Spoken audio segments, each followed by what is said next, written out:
Eternal Secret King Season 156. Bab 1551, Mendominasi. Cek, cek, cek.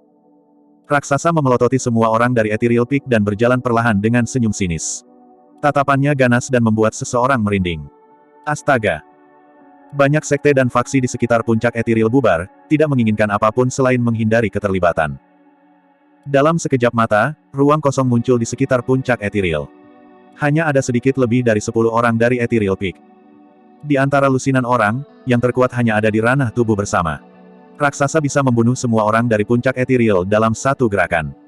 Banyak sekte dan faksi memiliki ekspresi acuh tak acuh. Tidak ada yang ingin memprovokasi ras raksasa untuk beberapa orang yang tidak terkait dan menarik niat membunuh mereka. Sebelumnya, bahkan Palace Lord of Overlord Palace harus menanggung pembunuhan muridnya. Ada terlalu banyak sekte dan faksi seperti puncak Ethereal di daratan Tianhuang, siapa yang akan menonjol bagi mereka? Bagi banyak pembudidaya, orang-orang dari puncak Ethereal sudah mati. Namun, puncak Ethereal sangat luar biasa. Meskipun sekte itu tidak besar dan fondasi serta kekuatannya jauh lebih rendah daripada sekte super, ras raksasa menyebabkan kehebohan ketika mereka mencari puncak Ethereal. Orang-orang dari berbagai daerah menonjol pada saat yang sama. Ada manusia dan iblis-iblis yang sama. Dua pembudidaya dari sekte Elixir yang, salah satu dari 4 kelompok yang tidak ortodoks, langsung menonjol, itu adalah Su Xiaoning dan Ji Chengtian. Di sisi lain, seorang wanita dingin dan menyendiri berdiri perlahan, itu adalah nyonya muda dari sekte Seribu Bangau, Peri Seribu Bangau Leng Rou. Su Xiaoning mengetahui hubungan Su Zimo dengan puncak Ethereal dan tentu saja tidak akan tinggal diam. Adapun Ji Chengtian dan Leng Rou, mereka adalah kultivator dari puncak Ethereal. Meskipun mereka berdua telah lama bergabung dengan 4 kelompok yang tidak ortodoks, mereka tidak pernah melupakan rasa terima kasih dari puncak Ethereal. Little Fatih of Tumsek berdiri dengan ekspresi muram juga. Sialan, kamu sangat takut mati di masa lalu. Kenapa kamu tidak takut sekarang? Si Jian menggerutu pelan dan berdiri juga. Ada beberapa hal yang bisa saya sembunyikan. Little Fatih memiliki momen keseriusan yang langka saat dia berkata dengan muram, namun, mereka tidak bisa menyentuh Ethereal Peak. Seorang biksu muda dari biara Dapamkara mengatupkan kedua telapak tangannya dan memegang lentera hijau sambil meneriakkan proklamasi Buddhis dengan lembut sebelum keluar dari kerumunan. Seorang gadis berbaju merah muda dengan kerudung dari sekte gadis murni dari sekte iblis tersenyum lembut dan menonjol. Pada generasi ini, pada akhirnya ada beberapa orang yang, terlepas dari kebaikan, kejahatan, keabadian, iblis atau kultivasi, menganggap kesetiaan lebih penting daripada hidup dan mati. Monyet, harimau roh, king, singa emas, dan rubah kecil juga keluar dari wilayah iblis. Mungkin, tidak ada perbedaan antara ras juga. Ketika raksasa memperhatikan itu, dia menyipitkan matanya dan tertawa mengancam. Mengapa? Sarang semut muncul hanya karena saya ingin membunuh beberapa semut. Semut yang menonjol, apakah kamu memiliki permintaan kematian hanya karena kamu marah? Raksasa mengamati sekelilingnya dengan tatapan membunuh. Bangau tua abadi dari puncak Ethereal mengambil napas dalam-dalam dan berkata dengan suara yang dalam, Raksasa, bolehkah saya bertanya apa yang telah kami lakukan untuk menyinggung Anda? Tidak ada seorang pun dari Ethereal Peak yang mengatakan apapun sebelumnya. Raksasa menyeringai. Kalian sudah terlalu lama menonton nyonya muda kita dari ras raksasa. Karena itu, kalian semua harus mati. Nyonya mudamu murni dan polos. Dia bukan seseorang yang bisa diremehkan oleh tatapan semut sepertimu. Kata-katanya menyebabkan kegemparan. Perlombaan raksasa terlalu sombong. Larangan percakapan pribadi masih dapat diterima oleh semua orang. Sekarang, bahkan tatapan lama pada raksasa Yu bisa merenggut nyawa mereka. Hati para pembudidaya berdetak kencang saat mereka menundukkan kepala dengan tergesa-gesa dan menghindari tatapan. Mereka tidak lagi berani menatap raksasa Yu, takut ras raksasa akan menemukan mereka. Su Xiaoning mengerutkan kening. Kamu ingin membunuh karena tampilan ekstra. Bagaimana bisa ada logika seperti itu di dunia ini?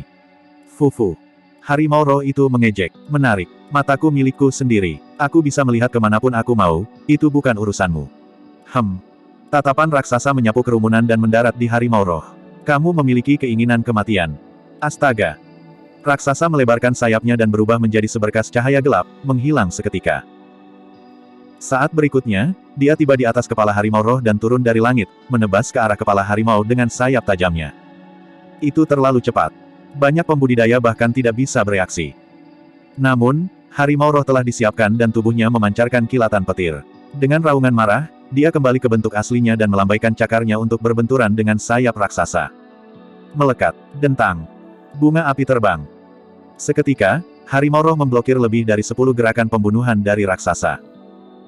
Namun, tubuh harimau roh sangat besar dan dia jauh lebih rendah daripada ras raksasa dalam hal kelincahan dan kecepatan. Dia bingung dengan serangkaian serangan dari ras raksasa. Enyah. Saat itu, raungan keras terdengar dari medan perang. Batang emas yang sangat tebal tiba-tiba turun dan menabrak raksasa. Raksasa ingin menghindar tetapi dia menyadari bahwa dia tidak dapat melarikan diri dari jangkauan tongkat emas tidak peduli bagaimana dia mencoba. Dentang. Raksasa buru-buru mengeluarkan pedang melengkungnya untuk bertahan. Pedang melengkung bertabrakan dengan batang emas. Tongkat emas melepaskan kekuatan yang sangat menakutkan dan menghantam dada raksasa seolah-olah menghancurkan rumput kering, membuatnya terbang. Kerumunan itu gempar. Tidak ada yang menyangka bahwa monyet yang tampaknya sederhana ini akan sangat mendominasi untuk menyerang ras raksasa. Kurang dari itu, tidak ada yang menyangka bahwa monyet akan mengirim raksasa tubuh konjoin terbang dengan satu serangan tongkat. Harimau roh itu mencibir. Kakak monyet, kamu yang terbaik. Ledakan, ledakan. Ekspresi monyet dingin dan matanya bersinar dengan kilatan merah saat dia memelototi raksasa tidak jauh, menopang iminen dengan berat di tanah. Lempengan batu di tanah meledak seketika. Ki iblis monyet sangat deras dan dia menekan raksasa sepenuhnya dalam hal aura. Bang! Raksasa jatuh ke tanah tetapi dia segera bangkit dengan ekspresi gelap, beberapa tulang di dadanya patah. Sedikit cedera itu tidak dianggap sebagai cedera serius untuk sosok perkasa tubuh konjoin. Namun, raksasa merasa sangat terhina.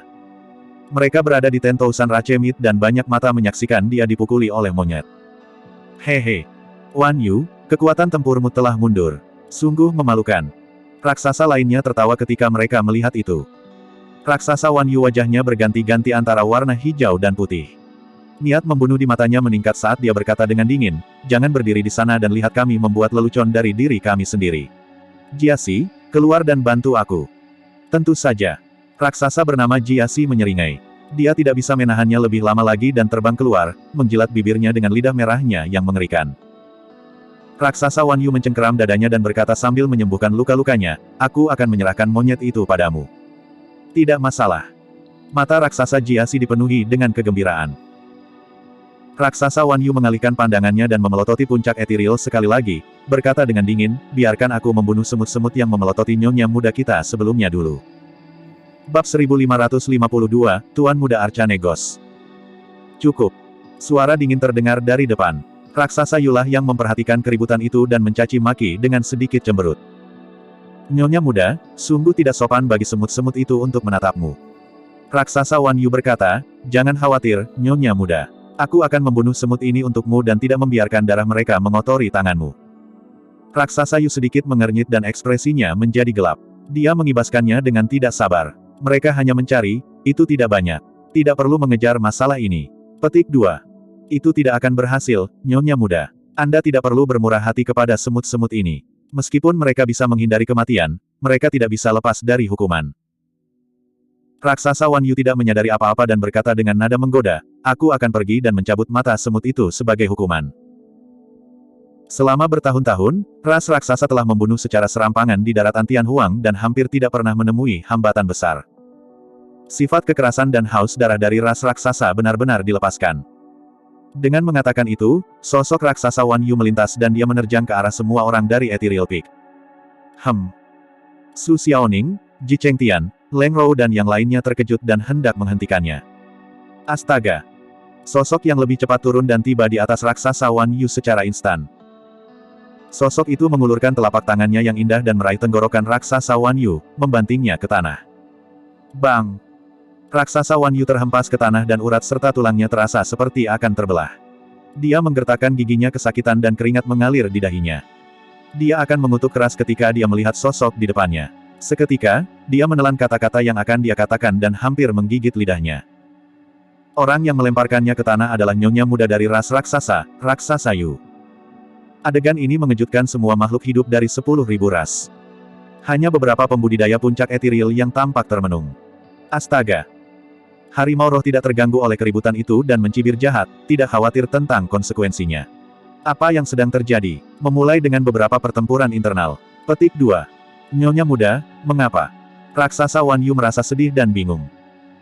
Raksasa Yu memiliki ekspresi dingin dan berkata perlahan, aku baru saja mengatakan bahwa tidak perlu melanjutkan masalah ini. Apakah kamu tidak mendengarku? Aku hanya... Raksasa Wan Yu ingin menjelaskan dirinya sendiri. Diam. Raksasa Yu maju dan menginjak wajah raksasa Wan Yu. Penglihatan raksasa Wan Yu menjadi gelap dan dia pingsan di tempat. Jepret. Suara tulang retak yang menggelegar bisa terdengar. Semua makhluk hidup sedikit tersentak ketika mereka mendengar itu, satu hentakan itu menghancurkan wajah raksasa Wan Yu. Ketika makhluk hidup dari 10.000 ras melihat betapa cantiknya raksasa Yu, mereka mengira dia adalah orang yang lembut dan santai. Memikirkan bahwa serangan mendadaknya akan sangat menakutkan dan ganas sehingga bahkan anggota klannya lumpuh. Yang paling penting, makhluk hidup dari 10.000 ras benar-benar bingung.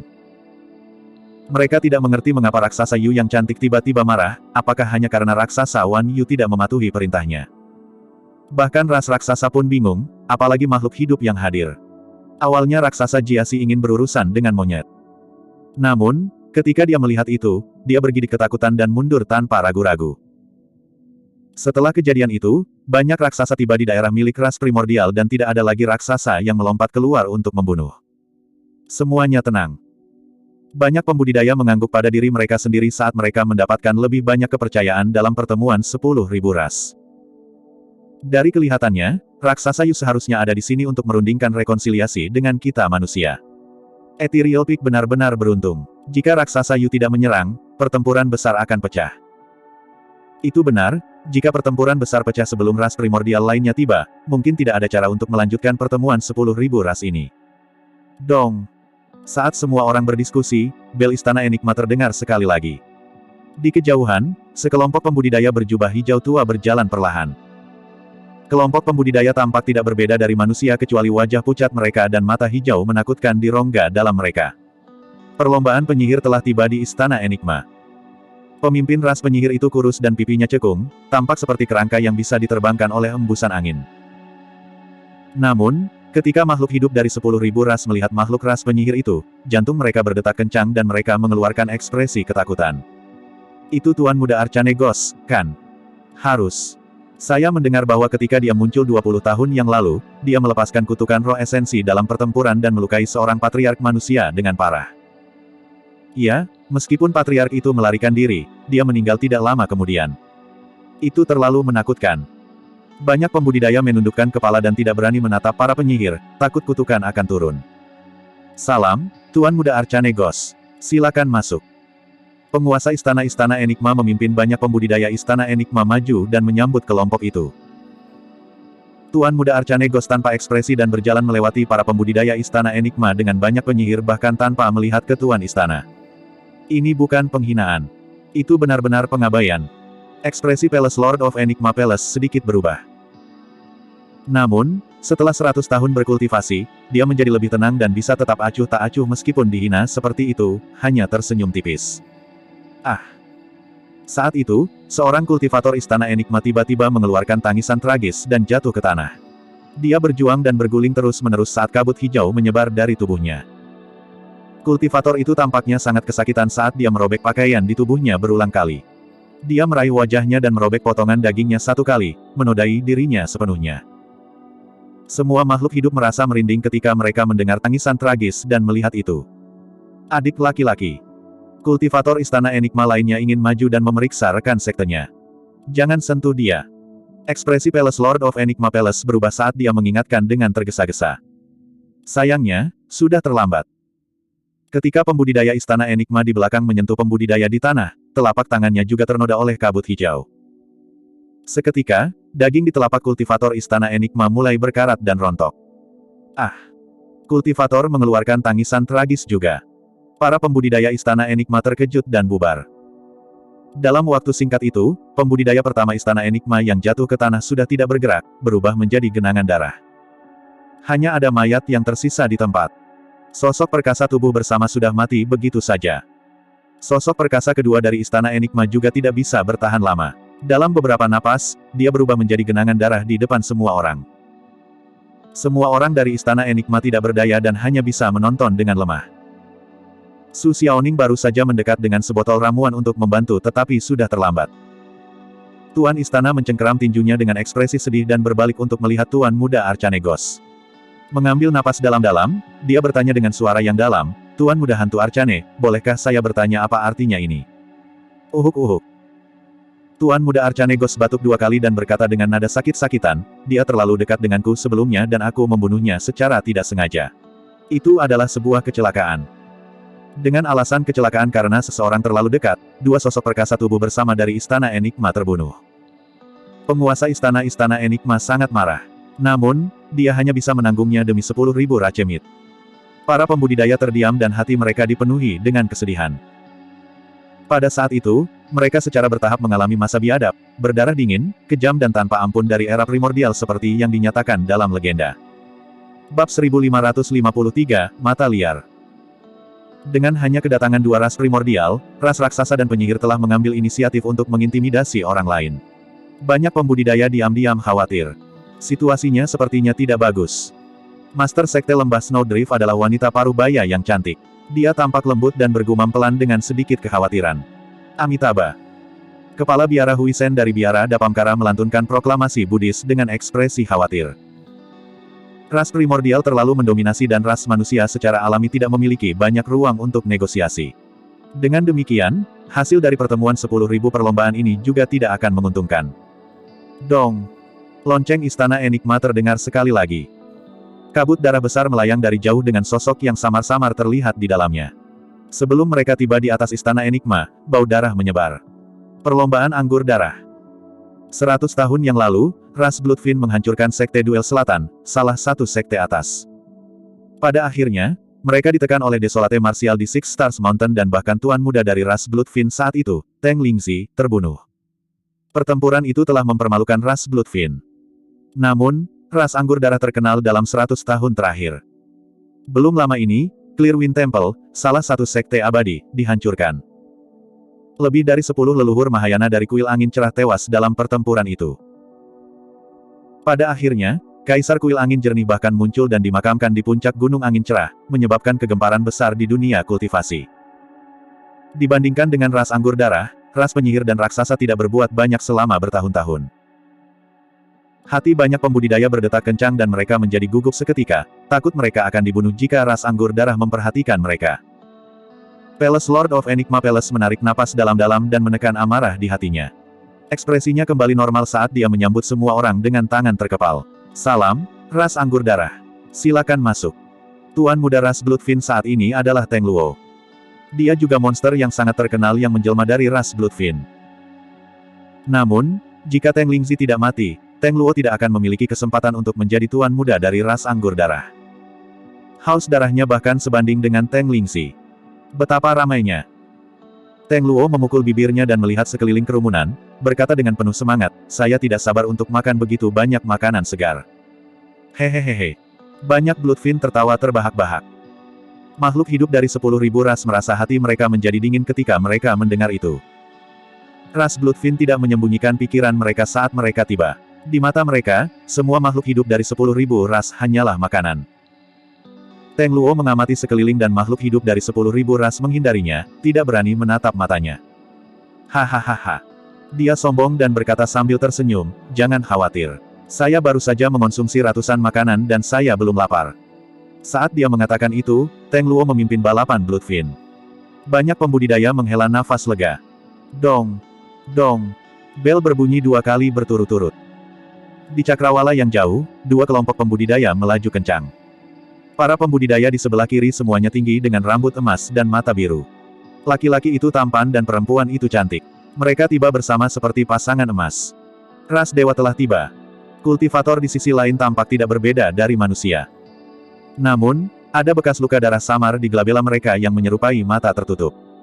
Perlombaan mata surgawi telah tiba. 2 ras primordial telah tiba di Istana Enigma pada saat yang bersamaan. Palace Lord of Enigma Palace muncul sekali lagi dan menyambut 2 ras masuk. Pemimpin ras dewa seharusnya adalah Dewi Xiaoxiang. Memang, dia tak tertandingi dan tanpa cacat, sebanding dengan raksasa Yu. Petik 2. Banyak pembudidaya tidak bisa tidak memuji wanita yang memimpin ras dewa. Aneh, dikatakan bahwa Dewi Xiaoxiang dari ras dewa dan penguasa cakrawala adalah pasangan emas. Mereka adalah pasangan yang dibuat di surga dan mereka sering muncul bergandengan tangan. Mengapa kita hanya melihat Dewi dan bukan penguasa di acara besar seperti itu? Petik 2. Saya tidak yakin. Dia pasti tertunda oleh sesuatu. Beberapa pembudidaya berbicara secara diam-diam dengan kesadaran roh mereka. Siapa orang buta yang memimpin ras mata surgawi? Saat itu, tuan muda dari salah satu sekte atas, Heaven Sucking Sect, bertanya secara diam-diam dengan transmisi suara menggunakan kesadaran rohnya. Pemimpin ras mata surgawi memiliki rambut sebahu dan tanpa ekspresi. Ada 2 lubang hitam pekat di matanya yang tampak menakutkan. Sekte Master of Heaven Sucking Sect mengirim transmisi suara, orang buta apa? Hati-hati, orang itu tidak boleh dianggap enteng dan kejam. Jangan mendapat masalah besar. Tuan Sekte, jangan khawatir. Kami berkomunikasi dengan kesadaran roh kami dan dia tidak dapat mendengar kami, kata Tuan Muda Sekte Pengguncang Surga dengan acuh tak acuh. Tidak ada yang salah dengan berhati-hati. Sekte Master of Heaven Sucking Sect mengingatkan sebelum menjelaskan, orang itu adalah Tuan Muda dari ras mata surgawi, Safageai. Saya mendengar bahwa dia menghancurkan matanya sendiri untuk mengolah mata surgawi ketika dia masih muda. Petik 2. Tuan muda dari Heaven Sucking Sect diam-diam terdiam. Sekte Master of Heaven Sucking Sect melanjutkan, jika Safageai begitu kejam pada dirinya sendiri, bagaimana menurutmu dia memperlakukan orang lain? Sekarang dia berada di alam leluhur setengah bela diri, dia benar-benar dapat menumbuhkan kembali matanya, kan? Tuan muda dari Heaven Sucking Sect bertanya lagi. Sekte Master of Heaven Sucking Sect menggelengkan kepalanya. Jika matanya kembali normal, itu setara dengan melumpuhkan lebih dari setengah kultivasinya. Fakta bahwa dia menamakan dirinya Safageai berarti dia telah memutuskan bahwa dia tidak akan melihat cahaya hari lagi. Betapa kejamnya. Tuan muda dari Heaven Sucking Sect meringis dan mengirim transmisi suara, apa asyiknya menjalani hidup tanpa melihat apapun demi kultivasi. Saat itu, Tuan muda dari ras mata surgawi tiba-tiba berhenti di jalurnya. Berbalik perlahan, sepasang lubang hitam pekat menghadap ke arah Heaven Sucking Sect. Pada saat itu, ekspresi Master Sekte dan Tuan Muda dari Heaven Sucking Sect berubah dan mereka merasakan kulit kepala mereka tertusuk. Jantung mereka sepertinya berhenti berdetak. Rekan Daois Safageai, apakah ada sesuatu? Sekte Master of Heaven Sucking Sect mencoba yang terbaik untuk tetap tenang tetapi suaranya tidak bisa menahan gemetar. Safageai berkata dengan acuh tak acuh, aku benci mendengar orang mendiskusikan mataku. Terlebih lagi, kalian bahkan menggunakan istilah yang sangat tidak ingin aku dengar. Buta. Ekspresi Master Sekte dan Tuan Muda dari Heaven Sucking Sect menjadi sangat pucat saat keringat dingin langsung mengalir. Safageai menyeringai dengan ekspresi mengejek. Apakah kamu pikir aku tidak akan bisa mendengar kalian hanya karena kamu berkomunikasi dengan kesadaran rohmu? Karena dia menghancurkan matanya sendiri, dia secara alami bisa mendengar hal-hal yang tidak bisa dilakukan orang lain. Tiba-tiba, retakan halus muncul dari mata surgawi di glabela mata Safage. Fluktuasi energi yang sangat menakutkan meledak dan sinar dingin raksasa menyapu arah Heaven Sucking Sect. Itu terlalu cepat. Kekuatan teknik visual benar-benar instan. Selanjutnya, itu adalah teknik visual dari Tuan Muda ras mata surgawi. Mata Tuan Muda dan Master Sekte dari Heaven Sucking Sect melebar dan ekspresi mereka membeku. Puff, puff, puff. Kabut darah menyembur keluar dan lusinan pembudidaya dari Heaven Sucking Sect dan 3 sosok perkasa tubuh bersama dibunuh oleh teknik visual dalam sekejap mata dengan roh esensi mereka dihancurkan. Hanya ada setumpuk daging cincang yang tersisa di tanah dengan bau darah yang menyengat. Safageai hanya membuka matanya dan semua pembudidaya dari Heaven Sucking Sect mati. Semuanya menjadi sunyi. Semua makhluk hidup terpana oleh metode kejam Safageai dan bahkan tidak berani mengambil napas dalam-dalam. Secara alami ada alasan mengapa ras primordial mampu mendominasi daratan Tianhuang dan menguasai 10.000 ras di era primordial. Melawan Tuan Muda dari ras primordial, sosok perkasa dari ras manusia sama tidak pentingnya dengan semut dan bisa dihancurkan dengan mudah. Bab 1554, 4 Pangeran. Kakak Safageai, kamu benar-benar mampu. Teng Luo menyeringai dan memuji. Safageai mengangguk sedikit ke arah Teng Luo sebagai bentuk sapaan. Palace Lord of Enigma Palace melirik ras dewa dan sedikit mengernyit. Bolehkah saya bertanya mengapa penguasa Cakrawala tidak ada di sini, Dewi Xiaoxiang? Hak apa yang harus kamu tanyakan tentang lokasi penguasa? Dewi Xiaoxiang melirik ke samping dan bertanya dengan ekspresi tidak ramah. Tidak, Anda salah paham, Dewi.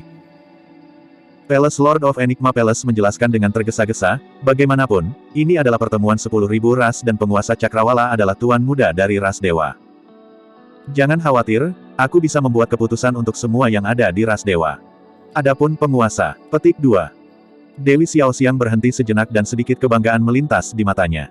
Dia pasti akan datang. Selanjutnya, dia akan memberi kalian kejutan. Jantung dari Palace Lord of Enigma Palace tenggelam. Kejutan yang disebutkan oleh Dewi Xiaoxiang kemungkinan besar adalah bencana bagi umat manusia. Palace Lord of Enigma Palace tidak bisa bertanya lebih jauh dan hanya bisa memaksakan senyum. Aku benar-benar menantikannya kalau begitu.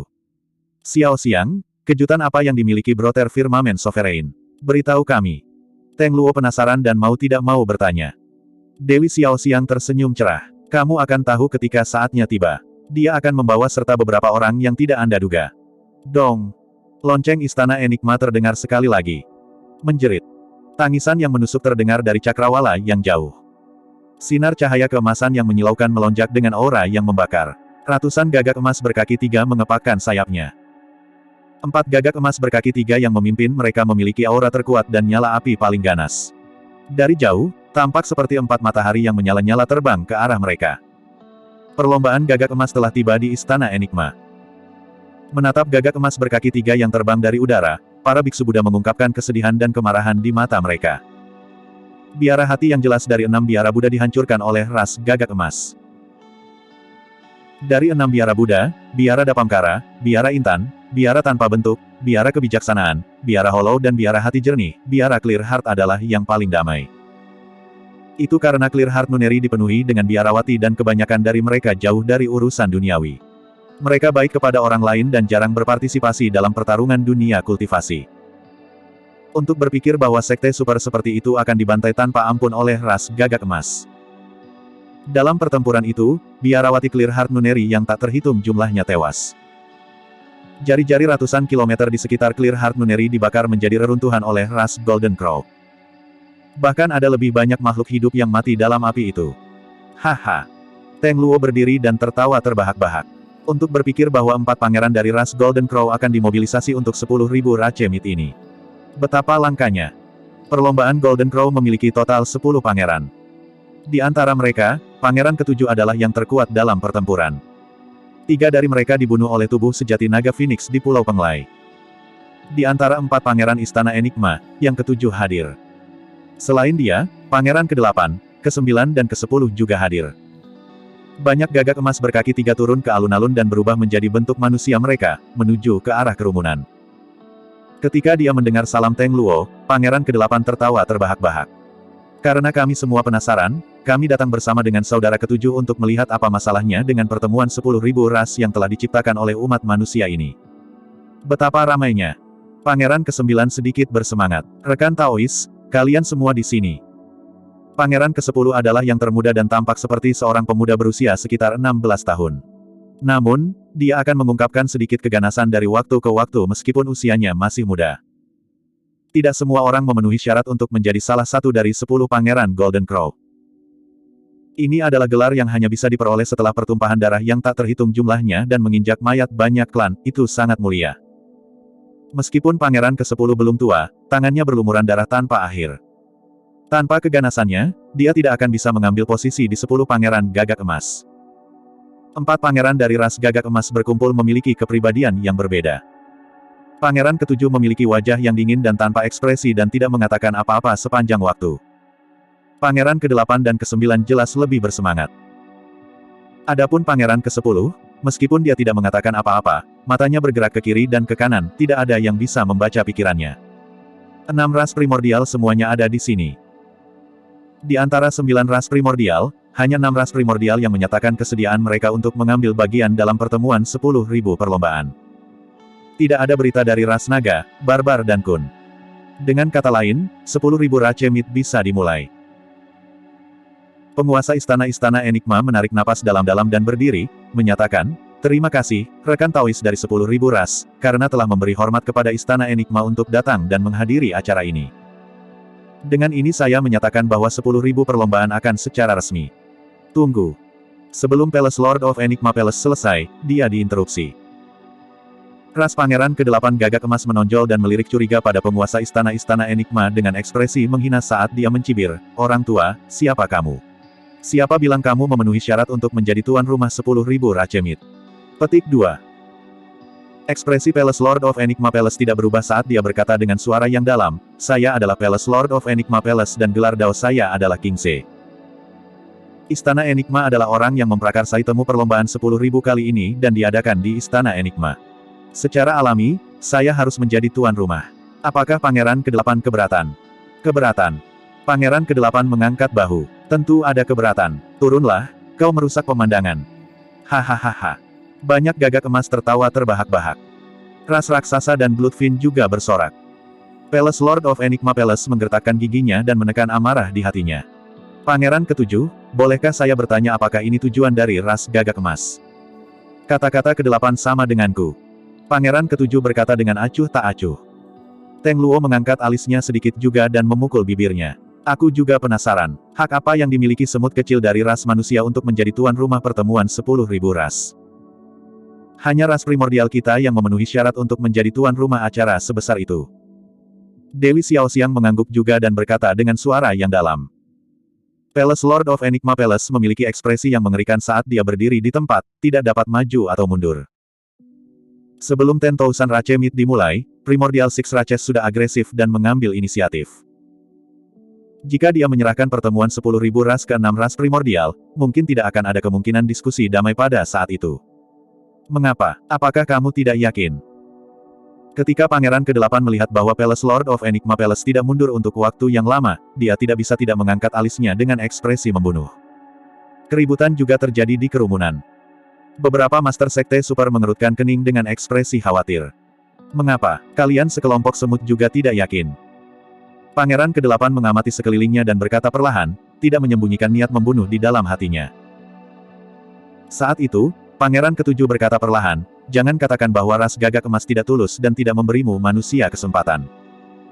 Tidak apa-apa jika kamu ingin menjadi tuan rumah 10.000 Rache Meet. Jika ada manusia yang bisa menonjol dan mengalahkan ras gagak emas, kami akan membiarkan ras manusia menjadi tuan rumahnya. Kalau tidak, bukankah itu lelucon jika ada orang yang tidak sengaja bisa melompat keluar untuk menjadi tuan rumah 10.000 Rache Meet?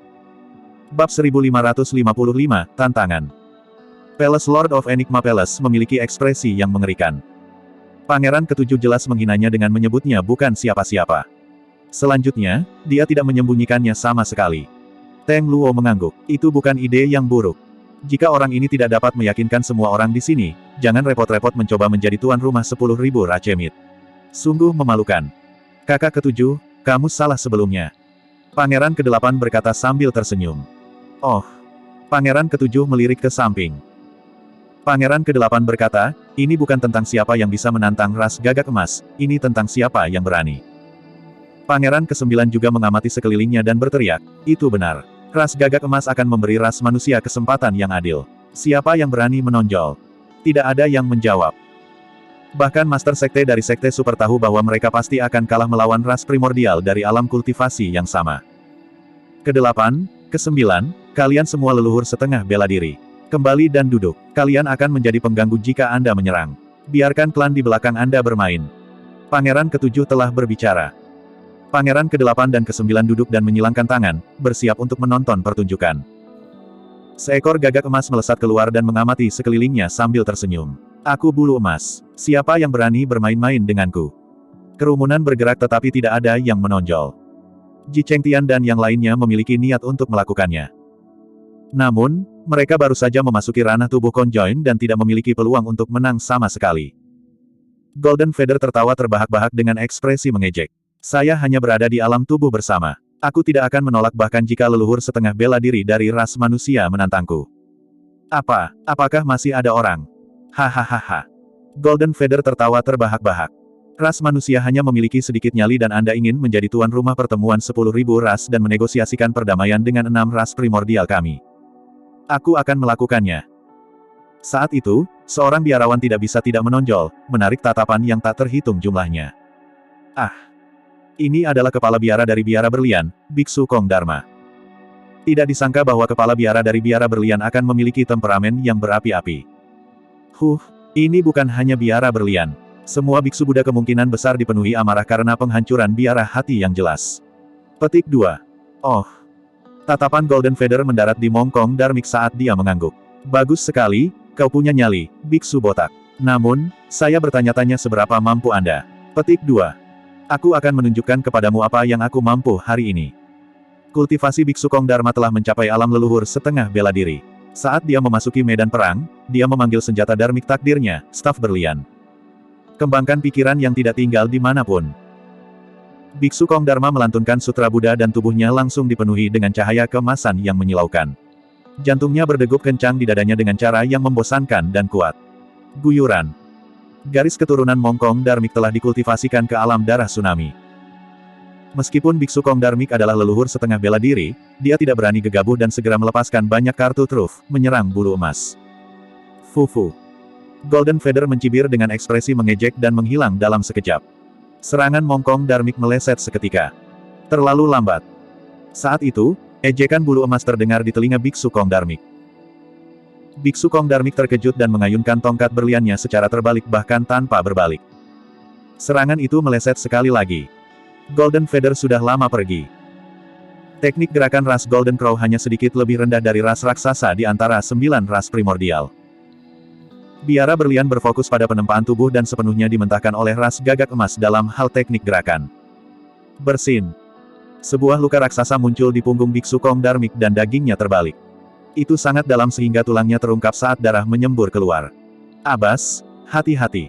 Banyak biksu biara berlian berseru. Mata Biksu Kong Dharmik melebar saat dia memfokuskan semangatnya, ingin menangkap jejak bulu emas. Namun, baginya, sosok Golden Feather hanyalah seperti cahaya keemasan redup yang tidak bisa ditangkap. Bersin. Tak lama, luka lain muncul di tubuh Biksu Kong Dharma. Biksu Kong Dharmik menggertakkan giginya dan tetap diam, terus berjuang.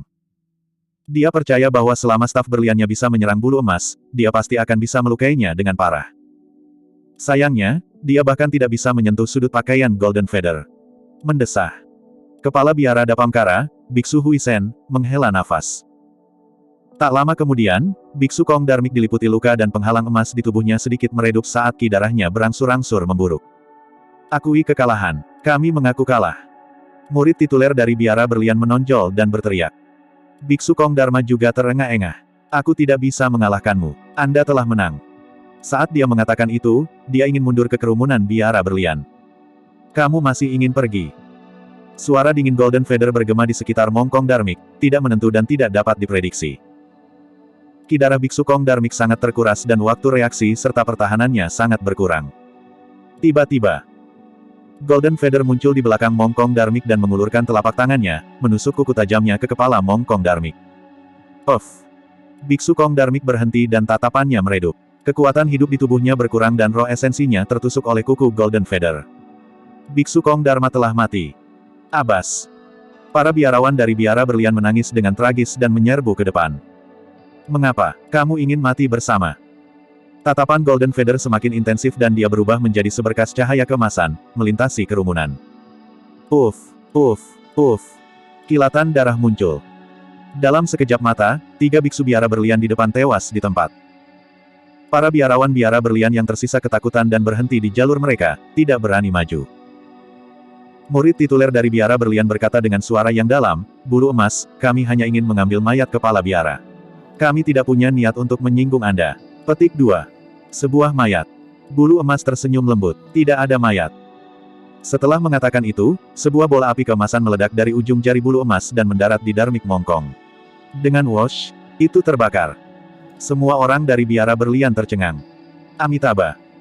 Ketika mereka melihat itu, banyak biksu Buddha melantunkan proklamasi Buddhis dengan ekspresi sedih. Dalam sekejap mata, Biksu Kong Dharmik dibakar menjadi abu tanpa mayat yang tersisa. Dia bahkan tidak mau meninggalkan mayat. Mendesah. Kepala biara Huisen dari biara Dapamkara menghela nafas dan berdiri perlahan. Saat itu, sebuah telapak tangan muncul di bahu kepala biara Huisen. Abot, biarkan aku melakukannya. Seorang biksu muda yang memegang lentera hijau berkata dengan lembut dengan nada tegas. Mingzhen, kamu. Kepala biara Huisen agak ragu-ragu. Mingzhen berada di alam tubuh bersama tahap akhir. Namun, Golden Feather berada di ranah tubuh conjoin yang sempurna. Semua orang tahu bahwa mereka mungkin tidak dapat menang melawan para ahli dari ras primordial bahkan jika mereka memiliki keunggulan dalam hal kultivasi. Selanjutnya, ranah kultivasinya bahkan lebih rendah dari ahli ras primordial. Sebagai kepala biara berlian dan ahli leluhur setengah bela diri, Biksu Kong Darmik dibunuh oleh bulu emas tubuh Conjoin dalam waktu kurang dari 10 napas. Ming Zhen adalah alam kultivasi kecil di bawah bulu emas, hampir tidak ada peluang dia menang. Bab 1556, Lentera Hijau. Mengapa? Apakah tidak ada orang lain yang berani menantangku?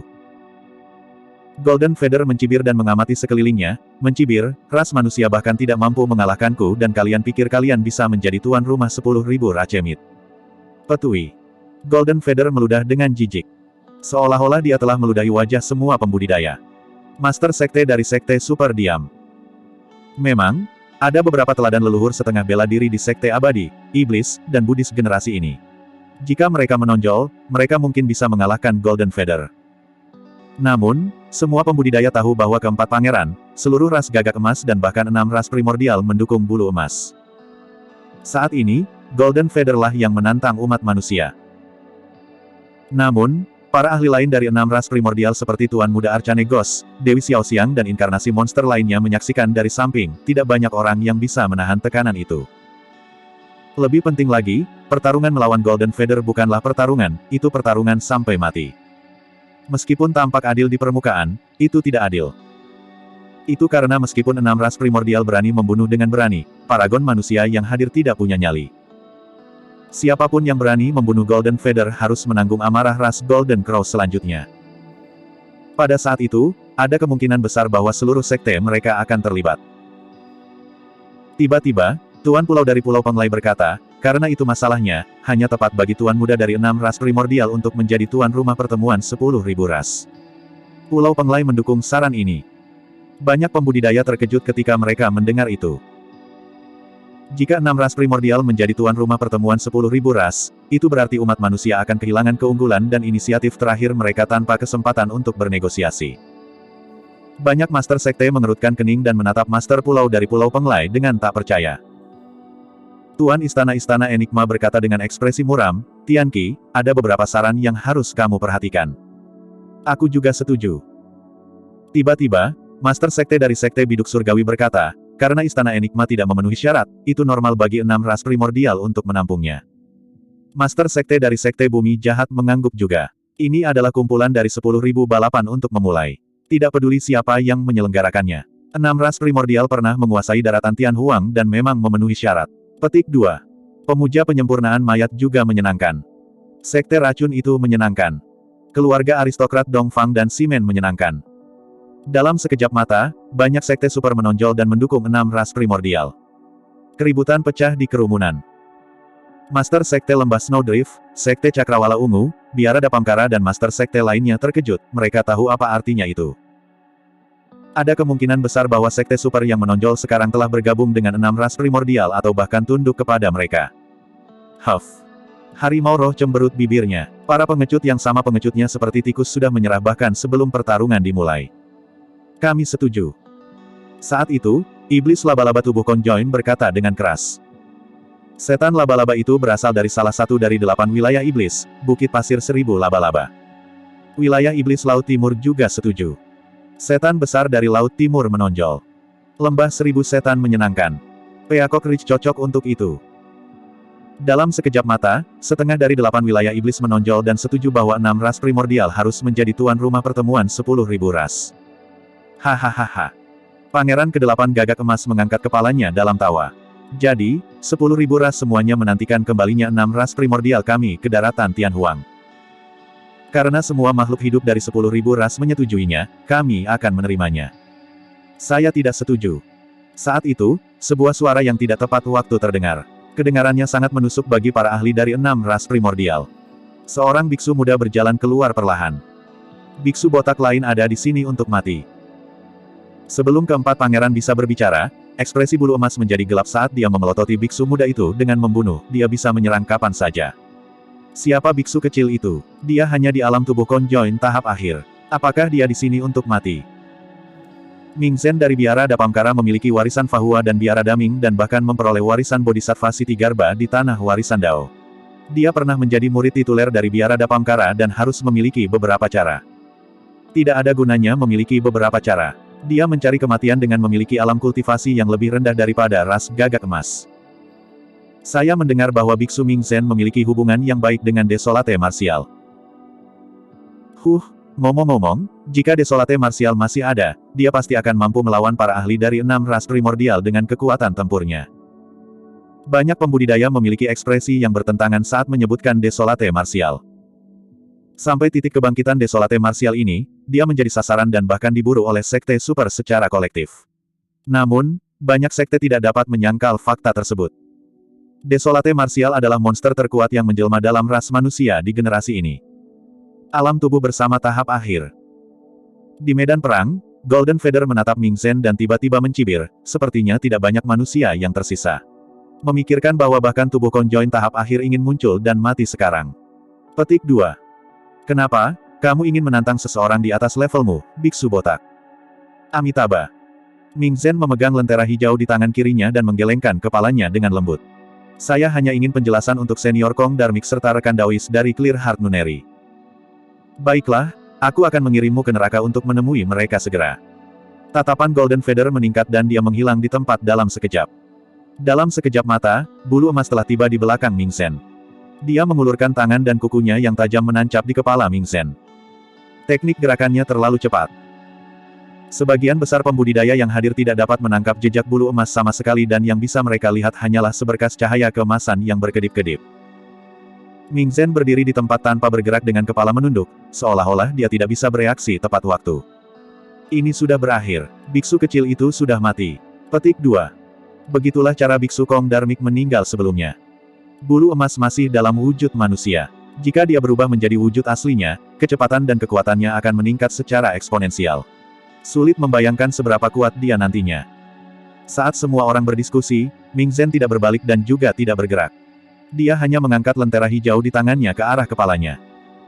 Ada nyala api seukuran kelingking yang menyala di lentera hijau, seolah-olah bisa dipadamkan dengan sekali cubit. Namun, ketika telapak Golden Feather mendarat di gumpalan api, dia bergidik seolah-olah dia gelisah dan menarik kembali telapak tangannya. Melolong. Golden Feather menjerit tragis dan mundur dengan ekspresi sedih. Makhluk hidup dari 10.000 ras memandang dengan ekspresi terkejut. Sebuah lubang besar terbakar di telapak Golden Feather tetapi tidak setetes darah pun mengalir keluar, daging di sekitarnya hangus. Adegan ini benar-benar melebihi harapan makhluk hidup dari 10.000 ras. Bulu emas hilang. Senjata Dharma apa itu? Itu sangat kuat. Ini sepertinya harta karun Dharma takdir dari guru pendiri Biara Dapamkara, cahaya tanpa batas Kaisar Buddha. Itu bukan senjata Dharma tapi senjata Kaisar. Itu lentera hijau itu. Tepat sekali. Saya mendengar bahwa dalam perang kuno, lentera hijau dihancurkan oleh kaisar dari ras primordial dan jatuh dari ranah senjata kaisar menjadi senjata Dharma biasa. Untuk berpikir bahwa senjata Dharma ini akan diturunkan ke Ming Zen. Bab 1557, Orang Rendah Berbulu. Biksu Botak. Bulu emas sangat marah. Selama bertahun-tahun, ras gagak emas telah mendominasi daratan Tianhuang dan hampir tak terkalahkan, dia belum pernah mengalami cedera seperti itu. Dalam keadaan normal, mengingat kemampuan generasi ras Golden Crow, mereka harus pulih dengan cepat dengan lonjakan ki darah mereka. Namun, api di lentera hijau memiliki kekuatan yang sangat menakutkan. Ketika ki darah Golden Feather melonjak, itu dibakar dan disempurnakan menjadi ketiadaan. Kau membuatku marah. Ekspresi Golden Feather dingin dan matanya terbakar amarah. Dia mengangkat kepalanya dan meraung ke langit saat ki darahnya melonjak dan tubuhnya melebar. Dalam sekejap mata, dia kembali ke wujud aslinya. Seekor gagak emas berkaki 3 raksasa turun ke medan perang. Gagak emas berkaki 3 membentangkan sayapnya yang panjangnya puluhan kaki dan terbakar dengan nyala api. Setiap sayap bersinar dengan cahaya keemasan. Salah satu dari 3 kakinya jelas tidak lengkap, cakarnya yang dibakar oleh lentera hijau. Apakah kamu ingin bermain api? Suara bulu emas terdengar. Hari ini, aku akan membiarkanmu merasakan api takdir ras gagak emas. Dia membuka mulutnya dan tiba-tiba memuntahkan aliran api yang menghanguskan. Dengan kilatan emas, suhu seluruh medan perang naik. Itu adalah api esensi matahari. Legenda mengatakan bahwa ketika api esensi matahari ras gagak emas dibudidayakan hingga batasnya, ia bahkan dapat berubah menjadi matahari yang terik. Makhluk hidup dari 10.000 ras berseru. Ekspresi Ming Zen tidak berubah saat dia memegang lentera hijau di tangannya dan melantunkan bahasa Sanskerta. Gelabelanya bersinar dan kekuatan Dharma melesat dari ujung jarinya ke lentera hijau. Astaga! Tiba-tiba, nyala api di lentera hijau melebar dengan liar dan meledak menjadi api, menyerbu ke arah api esensi matahari. Api hijau dan emas bertabrakan dan melahap satu sama lain tanpa mengalah, membentuk jalan buntu. Ming Zhen benar-benar tidak sederhana. Meskipun lentera hijau adalah senjata kaisar di masa lalu, itu pasti tidak akan bisa melepaskan kekuatan seperti itu jika pemahaman seseorang tentang agama Buddha tidak cukup dalam. Petik 2. Itu benar, ada terlalu sedikit orang yang bisa menekan ras Golden Crow dalam hal api. Di antara 9 ras, hanya garis keturunan naga penerangan dari ras naga yang bisa bertarung melawan ras gagak emas di Dao Api. Golden Feather menyalurkan roh esensinya dengan liar dan api menari-nari di matanya.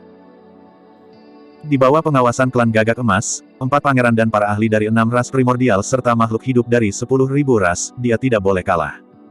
Tiba-tiba, 2 api emas meledak dari mata bulu emas dengan aura yang sangat menakutkan. Teknik visual, Flowing Fire Eye. Ming Zhen melihat 2 api yang masuk dan tiba-tiba berkedip. Menurunkan kepalanya sedikit, dia memancarkan kekuatan yang sangat baik. Saat kedua api mendarat di depan Ming Zhen, mereka padam.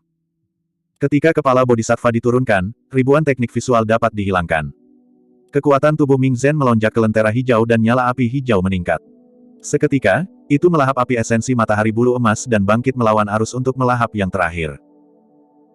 Ekspresi Golden Feather berubah saat dia melebarkan sayapnya dengan tergesa-gesa, bersiap untuk melarikan diri dari jangkauan api hijau. Saat itu, suara Ming Zhen terdengar. Segel sumpah hebat. Ming Zhen mengulurkan tangan dan menyulap segel Dharma, menekannya perlahan ke arah bulu emas. Kecepatan segel Dharma sangat lambat. Namun, Golden Feather merasa seolah-olah dia ditahan oleh kekuatan yang sangat kuat dan tidak bisa bergerak sama sekali, seolah-olah gunung raksasa menekannya. Segel sumpah agung berisi kekuatan harapan dari Siti Garba Bodhisattva. Dia bersumpah bahwa dia hanya akan mencapai kebudaan jika neraka kosong dan semua makhluk hidup dibebaskan. Tekadnya yang luar biasa bahkan bisa menaklukkan neraka, apalagi gagak emas berkaki 3. Terhadap segel sumpah besar, kecepatan gagak emas berkaki 3 sama sekali tidak berguna. Golden Feather tampak membeku di udara dan hanya bisa menyaksikan tanpa daya saat api hijau menelannya. Ah! Golden Feather memekik dalam nyala api. 10.000 ras terguncang. Banyak pembudidaya yang disegarkan juga. Ming Zhen telah memenangkan pertempuran ini. Selanjutnya, dia telah menang melawan ras Golden Crow meskipun ranah kultivasinya lebih rendah. Ekspresi Ming Zhen tidak berubah ketika dia mendengar tangisan tragis bulu emas di dalam api dan dia tidak berniat untuk berhenti. Kepala biara Huisen dari biara Dapamkara tampak khawatir. Cukup. Tiba-tiba, Pangeran ke-8 berkata dengan dingin. Ming Zhen tidak tergerak. Kamu harus memiliki keinginan kematian. Tiba-tiba, Pangeran ke-8 menghilang dari tempatnya. Saat dia mengatakan itu, dia sudah tiba sebelum Ming Zhen dan mengulurkan tangan untuk mengambil yang terakhir. Sebelum telapak tangan turun, itu berubah menjadi cakar tajam dari ras Golden Crow. Ah! Gelombang keterkejutan dan keheranan bisa terdengar dari kerumunan. Pangeran ke-8, leluhur setengah bela diri, telah menyerang. Ini bukan lagi perbedaan ranah kecil. Ini adalah penindasan alam kultivasi. Ming Zhen sangat tenang dan kidarahnya melonjak, mengangkatnya ke alam darah tsunami secara instan. Dia meninju Pangeran ke-8 dengan keras di telapak tangan. Bang! Ming Zhen bergidik dan mendengus datar, terhuyung-huyung 3 langkah ke belakang dengan ekspresi sedih. Dengan setiap langkah, jejak kaki yang dalam akan muncul di tanah. Kekuatan leluhur setengah bela diri terlalu menakutkan, apalagi salah satu dari 10 pangeran gagak emas. Itu seperti yang diharapkan para pembudidaya. Bahkan jika Ming Zhen mengalahkan bulu emas, makhluk ras primordial yang lebih kuat akan menonjol. Kedatangan leluhur setengah bela diri dari ras primordial adalah sesuatu yang tidak dapat ditandingi oleh siapapun di alam kultivasi yang sama. Biksu kecil, cicipi Sun Essence Fire-ku. Tiba-tiba, Pangeran ke-8 membuka mulutnya dan memuntahkan nyala api keemasan yang melonjak. Ming Zhen memiliki ekspresi muram dan hanya bisa menyerah untuk membunuh Golden Feather. Menarik kembali lentera hijaunya, dia menyalurkan api hijau dan membakarnya ke arah api esensi matahari Pangeran ke-8. Kali ini, nyala api hijau dilahap oleh Sun Essence Fire hampir seketika. Api esensi matahari ini mengandung jejak kekuatan suci. Api hijau Ming Zhen tidak bisa bertahan sama sekali. The Sun Essence Fire menelan Ming Zhen dan dia tidak punya tempat untuk mundur. Dia mengambil napas dalam-dalam dan tiba-tiba mengambil posisi lotus di tanah, melantunkan sutra. Seketika, cahaya keemasan memancar dari tubuhnya. Itu adalah tubuh sejati Siti Garba.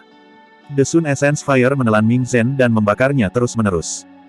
Ming Zhen menggenggam kedua telapak tangannya dan tubuhnya dipenuhi dengan cahaya keemasan. Dia duduk di api dan menyalurkan roh esensinya untuk bertahan dengan sekuat tenaga. Hehe. Pangeran ke-8 mencibir dengan dingin, mari kita lihat berapa lama lagi kamu bisa bertahan. Kesadaran roh Pangeran ke-8 sangat luas dan kekuatan dharmanya tidak terbatas saat mereka melonjak terus-menerus ke dalam api esensi matahari. Api berkobar dan naik lebih dari 100 kaki ke udara. Itu meningkat dan melonjak dengan cahaya keemasan yang menyilaukan, menelan sosok Ming Zhen tak lama kemudian. Kerumunan yang bersemangat secara bertahap menjadi tenang ketika mereka melihat bola api. Banyak pembudidaya tampak sedih. Apakah ada orang lain dari ras manusia? Aura Pangeran ke-8 sangat deras saat dia berdiri di udara dan menatap 10.000 ras dengan jijik. Siapa yang berani menonjol dan melawanku? Tidak ada yang menjawab. Sampah sekali. Pangeran ke-8 meludah dengan ekspresi menghina dan mencibir, keberuntungan umat manusia telah habis dan era kaisar kuno telah berlalu. Hanya ada kalian sekelompok orang lemah dan pengecut yang tersisa. Kamu tidak layak menjadi penguasa daratan Tianhuang. Setiap kalimat dari Pangeran ke-8 tampaknya menembus hati banyak pembudidaya. Ada yang kecewa, ada yang marah, dan ada yang tersinggung. Namun, tidak ada yang bisa melangkah maju. Itu karena banyak pembudidaya tahu bahwa bahkan jika mereka menonjol, mereka akan dibunuh oleh Pangeran ke-8 dengan mudah dan hanya akan mempermalukan diri mereka sendiri. Mereka tidak bisa bertahan sama sekali. Jika manusia tidak layak, makhluk rendahan berbulu sepertimu bahkan kurang layak. Suara dingin terdengar dari luar, menyebabkan kegemparan. Bab 1558, Asura yang mendominasi. Orang rendahan berbulu. Siapa di dunia ini yang berani menyebut ras Golden Crow sebagai makhluk rendahan berbulu? Apakah dia benar-benar tidak takut mati? Suara itu serak dan dalam, tetapi memiliki sihir yang tak terlukiskan, seolah-olah memandang rendah semua makhluk hidup dan ras. Siapa itu? Siapa yang berani? Siapa yang akan memiliki keberanian seperti itu? Semua pembudidaya berbalik ke arah suara itu. Tidak jauh, seorang kultivator dengan rambut putih berjalan perlahan dengan ekspresi dingin. Matanya gelap gulita dan dia menyeret pedang yang digulung dengan ki iblis di tangan kanannya. Asura. Ini Asura, Yan Beichen. Kerumunan berseru. Dalam keadaan normal, murid tituler Sekte Asura adalah Asura sementara Yan Beichen sudah meninggalkan sekte tersebut. Namun, pada generasi ini, di hati semua pembudidaya di daratan Tianhuang, tidak peduli siapa murid tituler Sekte Asura, hanya ada satu orang yang adalah Asura. Ini adalah satu-satunya orang yang layak menyandang gelar Asura juga. Banyak pembudidaya tampak lega ketika mereka melihat siapa itu. Asura mungkin satu-satunya di dunia dengan keberanian seperti itu. Asura adalah satu-satunya dengan keberanian seperti itu. Asura adalah satu-satunya yang berani mengucapkan kata-kata rendahan berbulu di depan ras gagak emas. Asura. Pangeran ke-8 memiliki ekspresi gelap dan berkata dengan dingin, saya tidak peduli siapa Anda. Di mataku, kamu sudah menjadi orang mati. Batuk. Saat itu, Tuan Muda Arcane Ghost terbatuk dengan lembut. Dia secara bertahap berdiri dan berkata dengan lambat, Asura, aku mengenalmu. Awalnya, kamu hanya murid tituler dari Sekte Asura. Namun, karena keadaan yang tak terduga, Anda kehilangan kekasih Anda dan memahami makna mendalam dari sutra kebencian secara tidak sengaja. Kekuatan tempurmu meningkat secara eksponensial dan kamu berubah sepenuhnya, berubah menjadi Asura sejati. Petik 2. Selama bertahun-tahun, kamu telah dihina oleh para dewa, Buddha, dan iblis. Bahkan Sekte Asura tidak dapat mengakomodasi Anda. Saya ingin tahu mengapa Anda ada di sini. Petik 2. Aku di sini karena aku ingin membunuh. Yan Beichen menjawab dengan acuh tak acuh. Tuan Muda Arcane Ghost tersenyum lembut. Tidak ada tempat tersisa untukmu di dunia kultivasi dan Sekte Super ini adalah musuhmu. Tepatnya, Anda harus berada di pihak kami. Petik 2. Teng Luo, Dewi Xiaoxiang dan yang lainnya menoleh untuk melihat. Semua orang dapat dengan jelas mengatakan bahwa Tuan Muda Arcane Ghost sedang mencoba untuk mengikat Yan Beichen. Karena itu, mereka tidak bisa tidak melihat yang terakhir itu sedikit lagi. Setelah kedatangan 6 ras primordial, Tuan Muda Arcane Ghost telah menonton dari sela-sela tanpa mengucapkan sepatah kata pun. Sekarang dia menonjol dan ingin mengikat manusia, jelas bahwa orang ini luar biasa. Saya adalah seseorang yang paling menghargai bakat. Tuan Muda Arcane Ghost berkata, jika Anda bersedia bergabung dengan ras penyihir, saya dapat menjamin bahwa saya akan memperlakukan Anda sebagai anggota klan dan memberi Anda rasa hormat yang cukup. 6 ras primordial sangat sombong dan memandang semua makhluk hidup dari 10.000 ras sebagai semut. Terlebih lagi bagi Tuan Muda dari ras primordial. Tapi sekarang, Tuan Muda Arcane Ghost berdiri untuk mengundang Yan Beichen secara pribadi dan bahkan membuat janji, jelas betapa tulusnya dia. Hal terpenting bagi Tuan Muda Arcanegos untuk mengikat Yan Beichen adalah potensi yang terakhir. Kebencian Kaisar Iblis adalah eksistensi kedua setelah Kaisar Manusia. Adapun Yan Beichen, dia hampir seperti kebencian Kaisar Iblis kedua dan bahkan mungkin lebih kuat. Tentu, aku bisa bergabung dengan ras penyihir. Yan Beichen berhenti sejenak. Pergi dan bunuh sekelompok makhluk rendahan berbulu itu dulu. Lampu hijau berkedip di mata Tuan Muda Arcanegos. Banyak pembudidaya tidak bisa berkata-kata. Asura mungkin satu-satunya di dunia yang berani mengatakan hal seperti itu. Hantu misterius. Pangeran ke-8 berkata dengan dingin, aku memberimu wajah dengan membiarkanmu berbicara dengannya begitu lama, tapi beraninya dia mempermalukan ras gagak emas seperti ini. Kamu tidak bisa melindunginya. Saya hanya ingin memberinya kesempatan karena saya menghargai bakatnya. Tuan Muda Arcanegos tersenyum dan berkata dengan dingin, karena dia tidak tahu bagaimana menghargainya, semuanya, lakukan sesukamu. Karena aku tidak bisa menggunakan pedang yang tiada taranya, lebih baik aku menghancurkannya. Pangeran ke-8 berbalik dan mengukur Asura. Sambil menyeringai, dia berkata dengan sinis, Asura, aku sedang berpikir tentang bagaimana aku akan menyiksamu setelah menekanmu. Saya akan. Kamu terlalu banyak bicara. Tiba-tiba, Yan Beichen menyela Pangeran ke-8 dan menebas secara terbalik ke arah yang terakhir. Cahaya hitam merobek udara dan melepaskan aura kematian yang menyesakkan. Sinar kebencian iblis Ki berputar-putar dan menelan Pangeran ke-8 secara instan. Tidak ada yang bisa menggambarkan betapa menakutkannya tebasan itu. Seolah-olah semuanya gelap dalam sekejap. Pupil Pangeran ke-8 mengerut dan ekspresinya berubah, menunjukkan sedikit ketakutan di matanya. Sudah lama sejak dia merasakan aura kematian yang dekat. Sebelum tebasan itu turun, dia merasa seolah-olah dia setengah langkah menuju gerbang kematian. Tepat di depan makhluk hidup dari 10.000 ras, Pangeran ke-8 tiba-tiba menjerit dan menghilang dari tempatnya, digantikan oleh gagak emas berkaki 3 raksasa. Menjerit. Gagak emas berkaki 3 terbakar dengan nyala api yang tak tertandingi dan menjulurkan cakar ketiganya yang terkuat untuk meraih saber iblis kebencian. Kaki ketiga itu adalah serangan terkuat dari ras Golden Crow. Saat itu adalah kaki ketiga Pangeran ketiga gagak emas yang memaksa keluar cakar Phoenix Surgawi Susimo. Dentang. The Hatred Vien Saber berdiri di kaki ketiga dan mengeluarkan suara metalik. Segera setelah itu, kabut darah keluar dari udara. Kaki gagak emas raksasa yang mengancam terlempar ke udara. Pada saat yang sama, tangisan tragis Pangeran ke-8 terdengar. Makhluk hidup dari 10.000 ras terkejut ketika mereka melihat semuanya dengan tak percaya. Kaki gagak emas Pangeran ke-8 dipotong oleh saber iblis kebencian. Kaki ketiga dari ras gagak emas seperti mata surgawi dari ras mata surgawi, sangat sulit untuk disembuhkan setelah lumpuh. Tebasan tunggal dari Asura itu melumpuhkan setidaknya setengah dari kultivasi Pangeran ke-8. Asura. Para pembudidaya sangat bersemangat.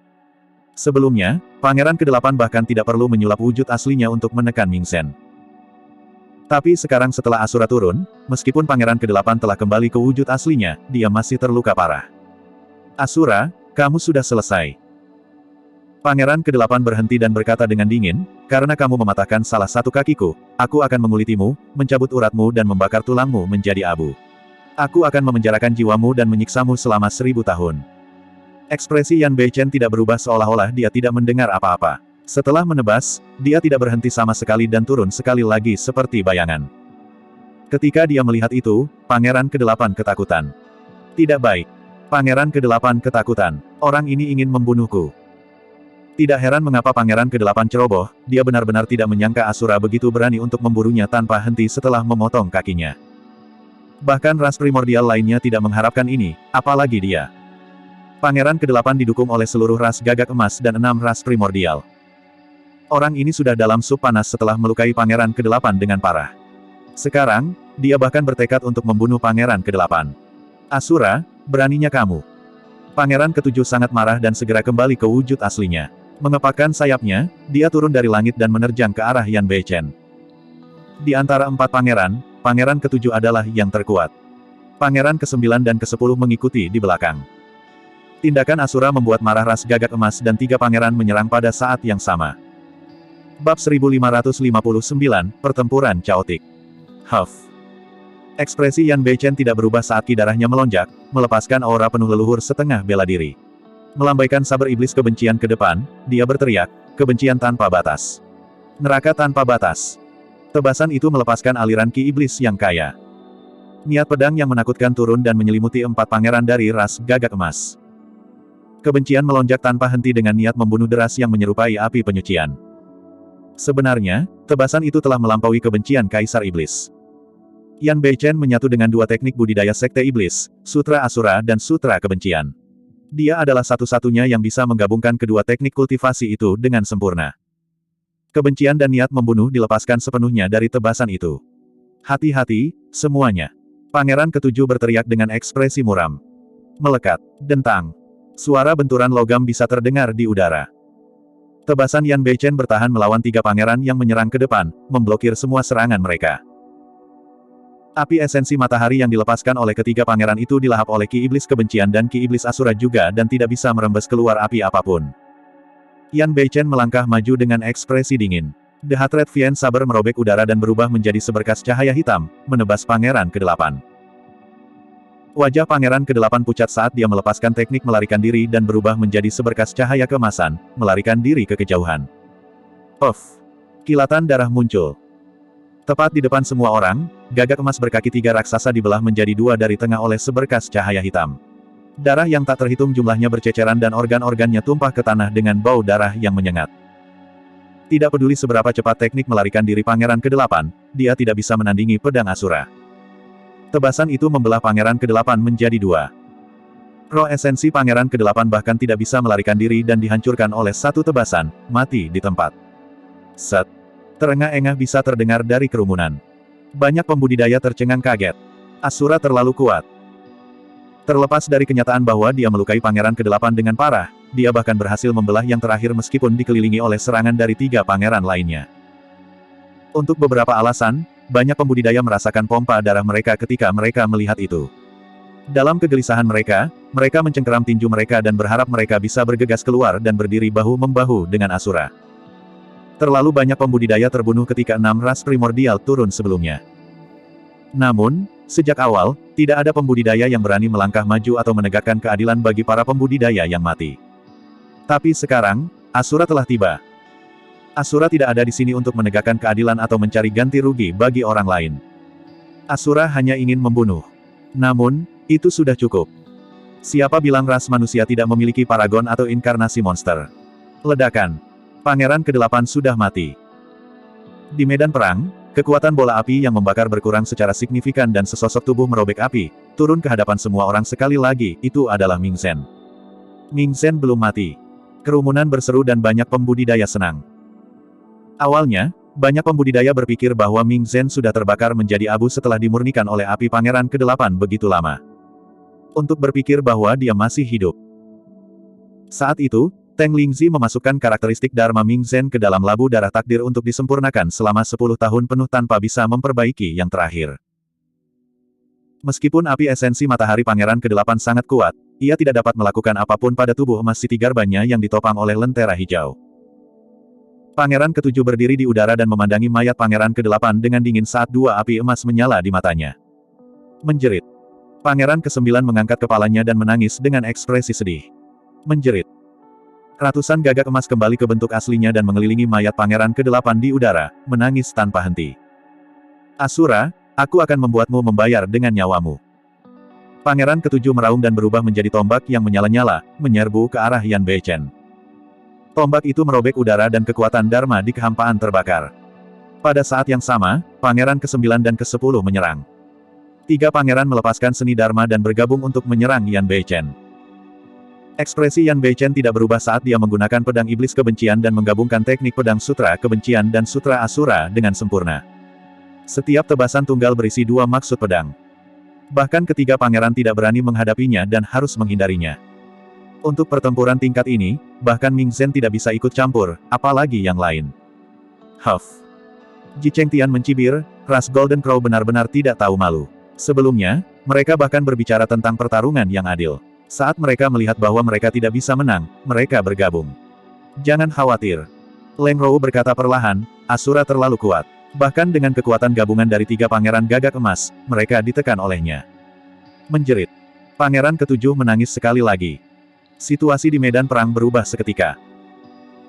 Seolah-olah mereka telah menerima perintah, ratusan gagak emas berkaki tiga yang berputar-putar di cakrawala menyerang satu demi satu, menyemburkan aliran api esensi matahari yang membakar ke arah Yan Beichen. Kerumunan itu gempar. Ini bukan lagi serangan kelompok 3 orang. Mereka mengumpulkan kekuatan ras untuk memusnahkan Asura. Ming Zhen menarik napas dalam-dalam dan bergabung dengan medan perang sekali lagi, bertarung melawan Gagak Emas. Seorang gadis berbaju merah muda keluar dari Sekte Gadis Murni dari Sekte Iblis. Dia melepas kerudungnya dan tersenyum pada Gagak Emas. Sebuah ledakan terdengar di benak Gagak Emas dan matanya langsung melebar, terpesona oleh senyum gadis berbaju merah muda itu. Gadis berbaju merah muda itu adalah gadis murni dari Sekte Iblis, Iblis Ji. Mata Iblis Ji bersinar terang saat dia berkata dengan lembut, "Pergi dan bunuh dia." Iblis Ji menunjuk ke Gagak Emas berkaki 3 lainnya di samping Gagak Emas dan memerintahkan. Ketika Gagak Emas yang disihir olehnya mendengar perintah itu, matanya menunjukkan ekspresi yang bertentangan saat dia mengerutkan kening dan jatuh kesakitan. Demones Ji sedikit mengernyit. Meskipun teknik sihirnya bisa menyihir Gagak Emas berkaki 3, itu memicu garis bawah di hati yang terakhir dengan memintanya untuk membunuh sesama klannya. Membunuh. 2 Gagak Emas berkaki 3 memperhatikan itu dan menyerang Iblis Ji. Jika itu adalah pertarungan 1 lawan 1, teknik sihir Iblis Ji pasti bisa melepaskan kekuatan yang sangat menakutkan. Misalnya, bahkan jika dia tidak bisa memerintahkan Gagak Emas berkaki 3 sebelumnya untuk membunuh sesama klannya, Iblis Ji dapat membunuh Gagak Emas dengan mudah. Namun, melawan pengepungan ratusan Gagak Emas berkaki 3, kekuatan yang bisa dilepaskan oleh Iblis Ji juga terbatas. Dia hanya bisa menahan beberapa Gagak Emas berkaki 3 dengan langkah indahnya. Namun, itu hampir dapat diabaikan melawan ratusan Gagak Emas berkaki 3. Ledakan. Batang emas yang sangat tebal turun dari langit dan menabrak bagian belakang Gagak Emas berkaki 3, menghancurkannya menjadi berkeping-keping. Roh esensi dari Gagak Emas berkaki 3 melarikan diri tetapi ditahan oleh keranjang hitam berisi lubang yang turun dari langit. Sinar cahaya keemasan meledak dan api yang mengamuk membakar di keranjang besi hitam, membakar roh esensi Gagak Emas menjadi abu secara instan. Pada titik pertempuran ini, Gagak Emas berkaki 3 lainnya telah jatuh. Bab 1560, Bunuh. Membunuh. Membunuh. Semua makhluk hidup terguncang. Sampai titik pertempuran ini, hanya Asura yang memiliki kekuatan untuk membunuh ras Gagak Emas dan dia adalah satu-satunya yang berani melakukannya. Memikirkan bahwa Gagak Emas berkaki 3 lainnya akan mati di medan perang. Tatapan yang tak terhitung jumlahnya menoleh. 5 sosok turun dari langit dan memasuki medan perang untuk melawan banyak Gagak Emas berkaki 3. Yang paling mencolok adalah kera yang tingginya puluhan kaki dengan bulu panjang di sekujur tubuhnya. Matanya memerah saat ia memukul dadanya dan menghentakkan kakinya, mengaum ke langit saat ia mengayunkan tongkat emasnya dengan ki iblis yang deras. Kera raksasa itu sangat tangguh dan kejam. Meskipun dikepung 10 Gagak Emas berkaki 3, itu masih nyaman dan melepaskan serangan balik yang kuat. Dalam hal kekuatan, Gagak Emas berkaki 3 bukanlah tandingan kera raksasa. Di samping kera raksasa itu ada seekor harimau yang bersinar dengan busur listrik. Cakarnya tajam dan bertarung dengan sengit melawan Gagak Emas berkaki 3 yang menari di udara. Seekor bangau berputar-putar di udara dengan api yang membakar tubuhnya juga. Garis keturunannya dipenuhi dengan aura bifang. Seekor singa emas meraung dengan kekuatan yang menakutkan. Di antara 4 iblis, ada rubah yang tampaknya lemah dan kurus. Itu memiliki bulu merah menyala yang bersinar dengan kilau kristal. Rubah kecil mencengkeram keranjang hitam pekat dengan erat memanfaatkan saat-saat yang tepat untuk menyerang. Gagak Emas berkaki 3 sebelumnya dibakar sampai mati oleh keranjang hitam itu. Monyet, harimau roh, king, singa emas, dan rubah kecil menonjol dan bergabung dalam pertempuran. Itu mereka. Ketika Master Sekte dari Sekte Biduk Surgawi melihat monyet dan yang lainnya, dia tiba-tiba berdiri dan menyatakan, rekan Taois dari ras primordial, 5 binatang ini adalah saudara kandung dari Desolate Martial dan Tabu Divine Hawk. Apa yang sedang kamu lakukan? Palace Lord of Enigma Palace bertanya dengan marah. Ji Chengtian tidak bisa menahan diri untuk tidak berkata, Sekte Biduk Surgawi menyaksikan dengan santai ketika manusia diganggu. Sekarang kami mendapat bantuan dari saudara iblis ini, kalian mengkhianati mereka alih-alih mengungkapkan rasa terima kasih. Petik 2. Fufu. Master Sekte dari Sekte Biduk Surgawi mencibir, mereka hanya beberapa binatang. Asura adalah orang yang ceroboh dalam hal ini dan membunuh pangeran ke-8 Gagak Emas. Itu hanya tepat baginya untuk membayar dengan nyawanya. Tepat sekali. Master Sekte dari Sekte Bumi Jahat mengangguk juga. Jika bukan karena Asura, 10.000 Racemit akan diadakan dengan lancar sejak lama. Bagaimana hal ini bisa terjadi?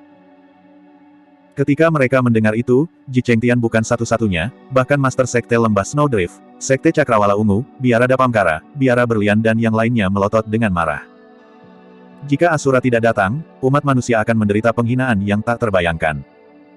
Sementara Sekte Super berdebat, 5 ras primordial lainnya tenang. Awalnya, 5 ras primordial hanya ingin menonton pertunjukan dan menunggu situasi berkembang.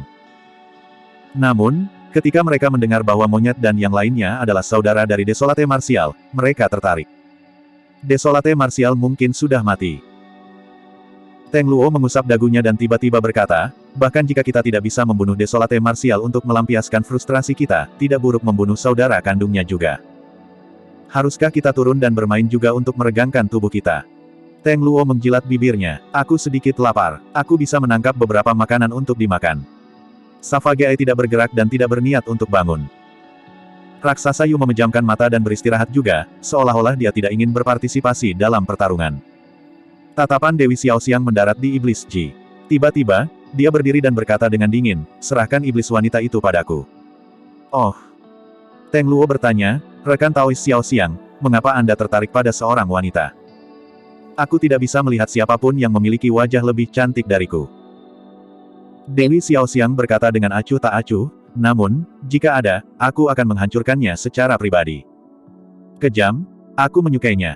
Teng Luo tertawa terbahak-bahak. Tuan Muda Arcane Ghost berdiri perlahan juga. Dia memandang Asura di udara dan berkata dengan dingin, sepertinya aku harus berurusan dengannya secara pribadi. Di medan perang. Meskipun 5 bersaudara, Demones Ji dan Ming Zhen terlibat, itu tidak banyak mempengaruhi situasi. Gagak emas berkaki 3 yang mereka tahan berjumlah kurang dari 50. Dengan kata lain, sebagian besar gagak emas berkaki 3, termasuk 3 pangeran gagak emas, masih menyerang Yan Beichen dengan liar. Terhadap serangan yang begitu menakutkan, aura Yan Beichen terus meningkat. Semakin kuat kebencian di hatinya, semakin kuat kekuatan sutra kebencian. Bahkan ratusan gagak emas, termasuk 3 pangeran, tidak dapat menekannya. Kebencian. Yan Beichen meraung dengan tragis dan matanya hitam pekat seperti tinta. Melambaikan saber iblis kebencian, aliran ki iblis kebencian berputar di sekitarnya. Mereka kaya dan luas, melahap banyak seni dharma terus-menerus. Uff. Sebuah luka muncul di tubuh Yan Beichen oleh gagak emas berkaki 3. Namun, Yan Beichen menebas secara terbalik dan membunuh gagak emas berkaki 3. Satu luka sebagai ganti nyawa gagak emas berkaki 3. Uff. Luka dalam muncul di dada Yan Beichen yang berlumuran darah. Namun, seolah-olah dia tidak bisa merasakan sakit, dia menebas secara terbalik dan mengiris gagak emas berkaki 3 menjadi 2. Roh esensi dari gagak emas berkaki 3 dilahap oleh ki iblis kebencian dan mati di tempat. Membunuh, membunuh, membunuh. Yan Beichen telah kehilangan rasionalitasnya sepenuhnya dan berada di alam niat kebencian di mana dia tidak bisa merasakan sakit atau tekanan. Hanya ada kebencian tak berujung yang tersisa di hatinya. Dia hanya ingin membunuh semua makhluk hidup di hadapannya. Lebih banyak luka muncul di tubuh Yan Beichen. Namun, jumlah Golden Crows berkaki 3 yang mati di bawah Hatred Vien Sabre juga meningkat. Tanah dipenuhi dengan mayat gagak emas berkaki 3, ada 100 dari mereka dan itu adalah pemandangan yang mengejutkan. Apa yang kalian tunggu? Suara pangeran ketujuh terdengar, agak cemas. Dia tahu betul bahwa ketika Yan Beichen memasuki ranah niat kebencian sepenuhnya, kebenciannya tidak terbatas dan kekuatannya tidak ada habisnya, menyebabkan kekuatan tempurnya meningkat tanpa batas. Kecuali staminanya habis, tidak ada orang yang bisa bertahan melawan serangannya. Kembali di perang kuno, Vien Emperor kebencian jatuh ke alam niat ini dan banyak ahli dari ras primordial mati karena Hatred Vien Sabre. Tuan Muda Arcane Ghost tersenyum lembut dan berjalan menuju Yan Beichen. Mata hijaunya yang mengerikan bersinar dengan kilatan aneh yang dipenuhi dengan kekuatan jahat. Saat berikutnya, gagak emas berkaki 3 sebelum Yan Beichen menghilang. Sebagai gantinya adalah tampilan belakang yang familiar. Pianran. Yan Beichen tercengang dan berseru secara naluriah. Saudara Yan, ini aku. Aku tidak mati. Sosok cantik itu berbalik dan tersenyum lembut pada Yan Beichen, berkata dengan suara lembut. Pianran, kamu belum mati. Kamu tidak mati. Yan Beichen gelisah dan air mata panas mengalir di wajahnya saat dia meletakkan saber kebencian di tangannya. Dentang, dentang. Merasakan bahaya, Hatred Vien Saber berdengung dan gemetar, memperingatkan berulang kali. Yan Beichen telah sepenuhnya jatuh ke dalam ilusi ini dan tidak bisa melepaskan diri. Asura. Setelah memperhatikan itu, Iblis Ji tampak cemas. Dalam sekejap, dia ingin bergegas ke sisi Yan Beichen dan membantunya keluar dari ilusi. Saat itu, sesosok muncul di depan Demones Ji. Dengan ekspresi acuh tak acuh, Dewi Xiaoxiang menatap Iblis Ji dengan sedikit rasa iri di matanya. Iblis, aku lawanmu.